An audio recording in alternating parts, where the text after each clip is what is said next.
Perkenalkan, saya Susilawati dari Prodi D3 Keperawatan kelas B tingkat 1. Akan meresensi film Something the Lord Made. Mulai dari identitas filmnya yaitu judul film Something the Lord Made, produser film Julian Crainin, sutradara film Joseph Sargent, penulis naskah Peter Silverman dan Robert Caswell. Pemain film yaitu Alan Rickman sebagai Dr. Alfred Blaylock, Mos Def sebagai Pippin Thomas, Kieran Sedgwick sebagai Mary Blaylock, Gabrielle Union sebagai Clara Thomas, Merit Weaver sebagai Mrs. Second, Clayton LeBoeuf sebagai Harold Thomas, Charles D. Button sebagai William Thomas, dan Mary Stuart Masterson sebagai Helen B. Taussig. Durasi film 1 jam 51 menit 45 detik yang dirilis pada tanggal 30 Mei 2004 dan dikeluarkan oleh HBO Film. Film Something the Lord Made ini menceritakan tentang kisah nyata seorang kulit hitam yang ingin menjadi seorang dokter, tetapi terhalang oleh masalah biaya. Pippin di PHK dari pekerjaannya sebagai seorang tukang kayu yang kemudian bekerja sebagai petugas kebersihan di laboratorium milik seorang ahli bedah yang bernama Dr. Alfred di Universitas Johns Hopkins. Pippin adalah sosok yang tidak mudah menyerah untuk menuju kesuksesan. Ketika pekerjaan Pippin telah selesai, dia sering membaca buku milik Dr. Alfred Blaylock secara diam-diam. Akan tetapi, pada suatu hari Dr. Alfred melihat dan langsung menanyakannya. Sontak, Dr. Alfred kaget dan cukup kagum dengan cita-cita Pippin yang ingin menjadi seorang dokter.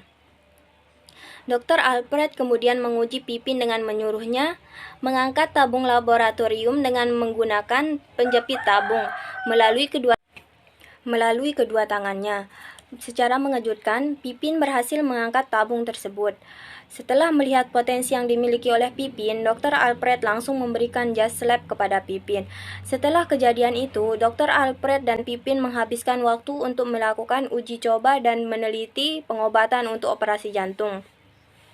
Mereka melakukan riset dan uji coba pada objek penelitian mereka yang tak lain adalah anjing. Mereka ingin membuktikan kepada dunia bahwa tidak ada yang tidak mungkin.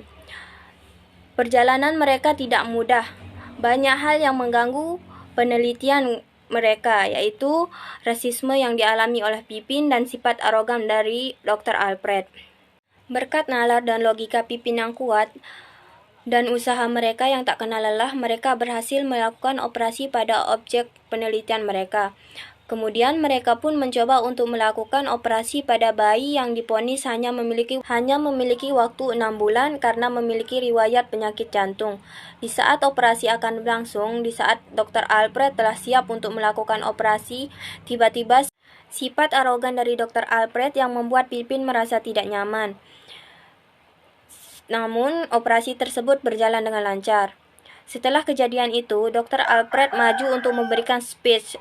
Namun, nama Pippin tidak disebutkan yang membuat Pippin merasa kecewa dan mengundurkan diri dari jabatannya.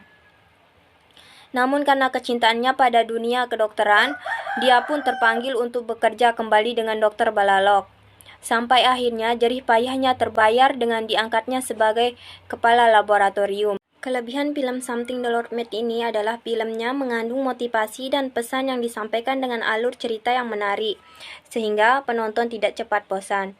Motivasi yang disampaikan dalam film ini cepat ditangkap dan alur ceritanya mudah dipahami, sehingga penonton termotivasi dan terinspirasi untuk terus berusaha mengejar impiannya tanpa ada kata lelah, sampai akhirnya mendapatkan hasil yang memuaskan seperti Pippin. Kekurangan film, saya tidak menemukan kekurangan film dalam film Something the Lord Made ini, karena film ini bisa ditonton dan termotivasi tanpa menargetkan usia penonton baik kecil maupun dewasa. Misalnya saya yang menonton film Something the Lord Made ini berusia 19 tahun. Saya termotivasi untuk terus mengejar impian tanpa kata lelah, walaupun dengan 1000 rintangan, tetap semangat sampai membuahkan hasil yang manis. Saran film, menurut saya, film ini sangat mendukung bagi para penonton karena ceritanya yang dapat dijadikan contoh dalam dunia pendidikan. Untuk tetap semangat dan jangan mudah putus asa dengan rintangan yang dihadapi dalam menggapai impian. Sekian dari saya. Wassalamualaikum warahmatullahi wabarakatuh.